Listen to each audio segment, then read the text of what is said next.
റഷ്യ-യുക്രൈൻ സംഘർഷം സംബന്ധിച്ച് അബുദാബിയിൽ നടന്ന 2 ദിവസത്തെ ത്രികക്ഷി ചർച്ച അവസാനിച്ചു. US മധ്യസ്ഥതയിലായിരുന്നു ചർച്ചകൾ. എന്നാൽ യുദ്ധം ആരംഭിച്ചതിനു ശേഷം നടന്ന ആദ്യ ത്രികക്ഷി ചർച്ചയിൽ കാര്യമായ ഫലം ഉണ്ടായില്ലെന്നാണ് അന്താരാഷ്ട്ര മാധ്യമങ്ങൾ റിപ്പോർട്ട് ചെയ്യുന്നത്. ചർച്ചകൾ തുടരുമെന്നാണ് വിവരം.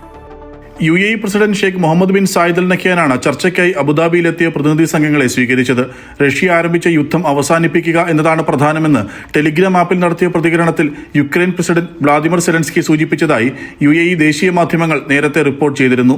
US പ്രസിഡൻഷ്യൽ പ്രതിനിധികളായ Steve Witkoff, Jared Kushner, Russian സായുധ സേനയുടെ ജനറൽ സ്റ്റാഫിന്റെ പ്രധാന ഡയറക്ടറേറ്റ് തലവൻ ഇഗോർ കോസ്റ്റിക്കോവ്, യുക്രൈൻ പ്രസിഡന്റിന്റെ chief of staff Kyrylo Budanov, യുക്രൈന്റെ ദേശീയ സുരക്ഷാ പ്രതിരോധ കൌൺസിലിന്റെ സെക്രട്ടറി റെസ്റ്റം ഉമേറോവ്, റഷ്യയിൽ നിന്നും യുക്രൈനിൽ നിന്നുമുള്ള മുതിർന്ന ഉദ്യോഗസ്ഥർ എന്നിവരാണ് ത്രികക്ഷി ചർച്ചയിൽ പങ്കെടുത്തത്.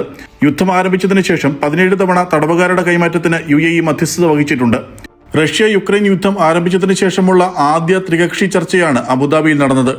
എന്നാൽ ചർച്ച കൊണ്ട് കാര്യമായ ഫലമുണ്ടായില്ലെന്നാണ് അന്താരാഷ്ട്ര മാധ്യമങ്ങൾ റിപ്പോർട്ട് ചെയ്തത്.